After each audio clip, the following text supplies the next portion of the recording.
मैं मानता हूँ कि हमारा कमाल नहीं है, कुछ ताकतें नहीं चाहती इस वक्त अफगानिस्तान में अमेरिका को हमारी की मदद की जरूरत है। आपको पता है चीन को जो है वो सीपेक की कामयाबी की जरूरत है कि पाकिस्तान डिफॉल्ट ना जी करे। और इस वक्त अमेरिका और यूरोपियन यूनियन, यूक्रेन जंग है, रूस से परेशान है, उनकी मईशत खराब है, तो क्या एक और को अड्डा खड़ा कर देंगे? तो सही। हमें बचाया, हमें पता था कि हमें बचाया जाएगा।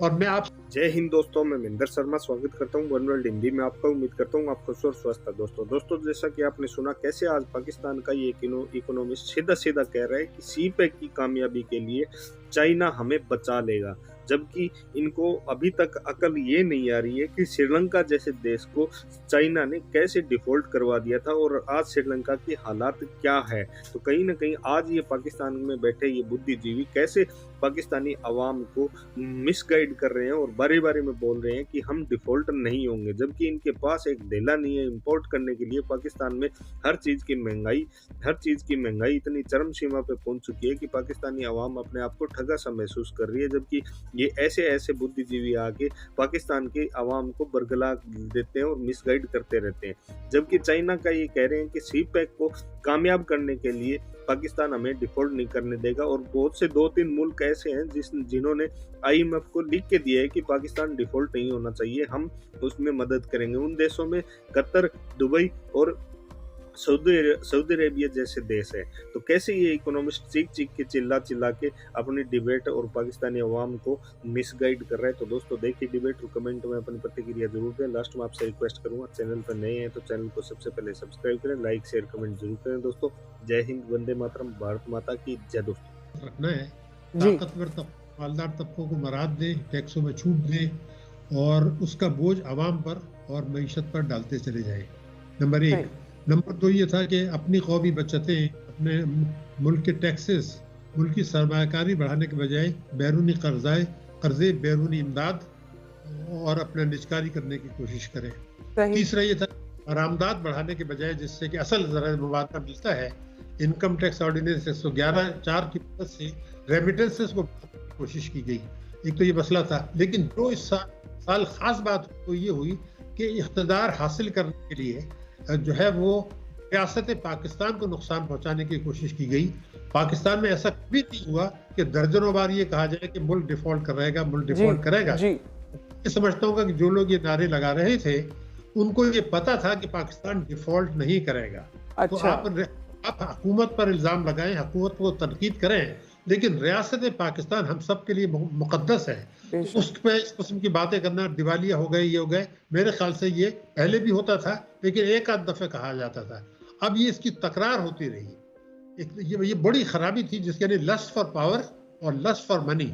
तो ये जो था कि नैब को हमने गैर मौसर कर दिया था, टैक्सों की चोरी हो रही थी, ताकतवर तबके मराहत हासिल कर रहे थे और सरमाए का फरार होने दिया। और शायद पाकिस्तान की तारीख में ये पहली दफे हुआ कि बड़े पैमाने पर रुपए की कदर गिराई गई। गिराई गई। जी, ताकतवर तबकों का फायदा होता है, हुकूमत का फायदा होता है, सट्टेबाजों का फायदा होता है। ये मजबूरी नहीं थी क्या हमारी? कतई मजबूरी इसलिए नहीं थी कि मैं तो इसके सबूत मौजूद हैं।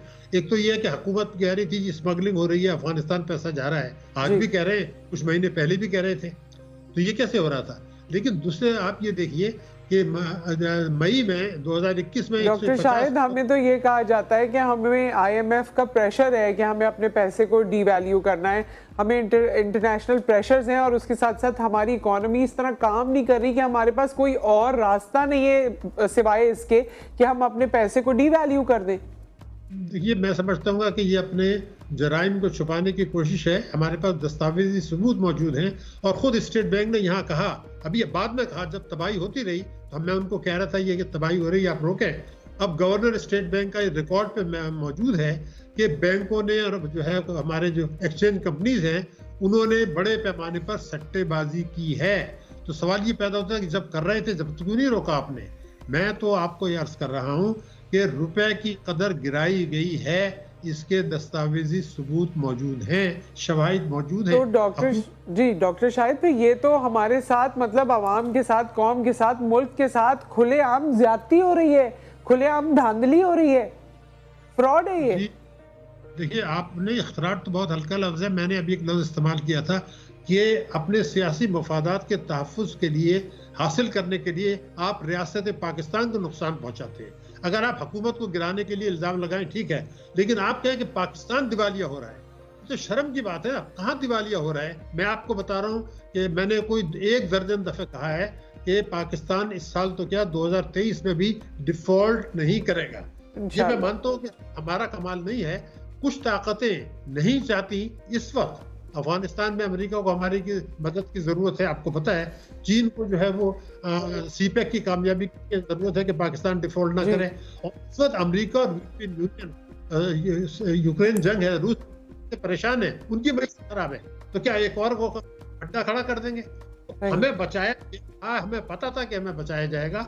और मैं आपसे बिल्कुल जिम्मेदारी से बता रहा हूँ, स्टेट बैंक के पास जो है इस बात के पूरे इंतजामात मौजूद हैं।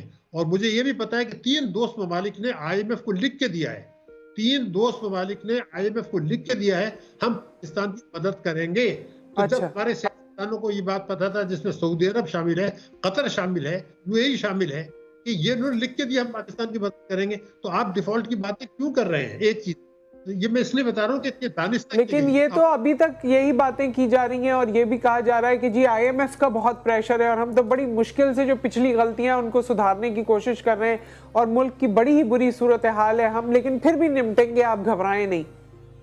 नहीं, इसमें यह बात सही है कि मईशत की हालत बहुत खराब है। मईशत को बहुत चैलेंजेस है, लेकिन ठीक करने की कोशिश भी नहीं की जा रही। मगर मैं तो आपको एक बात बता रहा हूँ कि डिफॉल्ट से जितना नुकसान पहुंचा नारों से, क्यों बताऊं आपको। देखिए मेरे मुल्क में जो रेमिटेंसेज आ रही हैं और जो बरामदात हैं इस साल वो $60 बिलियन है, 60, और हमारी इंपोर्ट्स भी $0 बिलियन हैं। तो ये मसला तो आपका खत्म हो गया। अब रह गए आपके बैरूनी कर्जे। तो उसमें से बैरूनी कर्जे लोगों को पता होनी चाहिए कि उसका 80% हिस्सा तो चाइना का है। तो चाइना रीशेड्यूल नहीं करेगा या चाइना में डिफॉल्ट कर देगा? क्या हम बातें कर रहे हैं? 80% हमारा कर्जा चाइना का है, जो हमारे मुल्क पे कर्जा है। जो अभी जो था उसका 80% जो ड्यू है उसका वो है। मैं आपको क्यों देखिए, आपके टोटल कर्जे $100 अरब के हैं, एक्सटर्नल डेट जो है। अब $100 अरब में से चाइना का बड़ा हिस्सा है। लेकिन ये क्यों भूल रहे हैं कि सऊदी अरब के वजीर खजाना ने बड़ी अनयूजुअल बात की। उन्होंने एक प्रेस कॉन्फ्रेंस की है जिसको ब्लूमबर्ग ने शाये किया 9 दिसंबर को। उन्होंने ये कहा है कि हमारा मुल्क पाकिस्तान की हर मुमकिन मदद करेगा। आप ये बताइए कि कितना मालदार दुनिया का सबसे बड़ा मुल्क किसी भी वजह से, मैं उस पर नहीं जा रहा कि क्यों कहा, लेकिन अगर उन्होंने पाकिस्तान के जो $3 अरब के डिपॉजिट थे उसको 1 साल के लिए रिन्यू कर दिया अभी चंद दिन पहले, और ये कहा कि पाकिस्तान की हम हर कोई मदद करेंगे, तो इसका क्या मतलब है कि वो डिफॉल्ट करने देंगे? ठीक है डॉक्टर शाहिद, क्योंकि वक्त हमारे पास कम हो जाएगा, तो मैं ये चाहती हूँ कि आप बताइए 2023 हमारे लिए कैसा रहेगा। 2023 में हमें मईशत के किन उसूलों को फॉलो करने की जरूरत है? देखिए मैं तो बिल्कुल ये समझता हूँ कि पाकिस्तान की जो मईशत है और हमारे पास जो पोटेंशियलिटीज़ हैं उसमें मईशत को ठीक करना, गुर्बत को कम करना, बेरोजगारी को कम करना, महंगाई को कम करना कोई मुश्किल काम नहीं है, मगर अशराफिया की मईशत है। तो मैं कोई गलत बयानी इसलिए नहीं करना चाहता कि अगस्त तक ये हुकूमत है, अगस्त 2023 तक, उसके बाद केयर टेकर्स आ जाएंगे, उसके बाद इलेक्शन होंगे। तो 2023 तो आपके सामने, मैं क्यों कह दूं कि जो कोई बड़ा तीर मारा जाएगा। सिर्फ जो चीज होगी वो ये है कि यह हुकूमत इंश्योर करेगी कि 2023 तक जो पाकिस्तान को बैरून मुल्कों को अदायगियां करनी है, जो हमारे कमिटमेंट्स हैं वो पूरे कर दिए जाए। IMF से हमारी किस्त मिलती रहे, महंगाई कंट्रोल करने की कोशिश न होगी, न हो सकती है, वो 22-23% रहेगी, ग्रोथ रेट हमारा 2% रहेगा। वो जो है इसको आम आदमी के लिए इसको और क्लैरिफाई कर दें, महंगाई इतनी रहेगी या इससे बढ़ जाएगी? देखिए आम आदमी को मैं ये बता सकता हूँ कि 22 से 23% औसत महंगाई रहेगी इस साल, इससे कम होने वाली नहीं है। और स्टेट बैंक की भी यही रिपोर्ट है। दूसरी चीज ये कि देखिए रुपए की कदर जब आपकी इतनी गिर गई है और हम गैर मुल्की इमदाद पर भरोसा करते हैं, IMF ये कह रहा है कि आप मजीद टैक्सेस लगाएं जिसकी वजह से ये रुका हुआ है। तो इसलिए ये समझना कि महंगाई जून 2023 तक कम हो जाएगी ये गलत है। लेकिन उसके अगले साल में ये हम उम्मीद कर सकते हैं कि महंगाई में कमी आएगी। इस वक्त तो इंटरेस्ट रेट हमारा डिस्काउंट रेट 16% है, तो उसमें कैसे कम होगा? तो रियलिस्टिक होना चाहिए, लेकिन इस उम्मीद के साथ कि पाकिस्तान के पास वसाइल है, अवाम की जिम्मेदारी है कि वो हुकूमतों पर दबाव डालने में नाकाम रहे हैं। उन्होंने सिर्फ जिंदाबाद के नारे लगाए, ये नहीं कहा कि जी पेट्रोल के नर्फ क्यों बढ़ रहे हैं, गैस के नर्फ क्यों बढ़ रहे हैं, पाकिस्तान में महंगाई है तो भारत बांग्लादेश में क्यों नहीं है। ये सवाल चूंकि नहीं उठाते तो अशराफिया को और हुकूमत को मौका मिल रहा है और अवाम कुचले जा रहे हैं। मैं आपको बता दूं, सैलाब से 91 लाख आदमी हमारे मजीद जो है वो गुर्बत की लकीर से नीचे चले गए। 35 मिलियन अफराद पाकिस्तान में भूख की किल्लत का शिकार हैं। तो इन तमाम चीजों को अवाम को भी तो कुछ जिम्मेदारी होगी कबूल करनी होगी। मीडिया को सियासत से हटके हर वक्त सियासी बातें करने के बजाय ये बातें जब करेंगे, अवाम को आप जब तक एजुकेट नहीं करेंगे, हुकूमत पर दबाव नहीं होगा। डॉक्टर शाहिद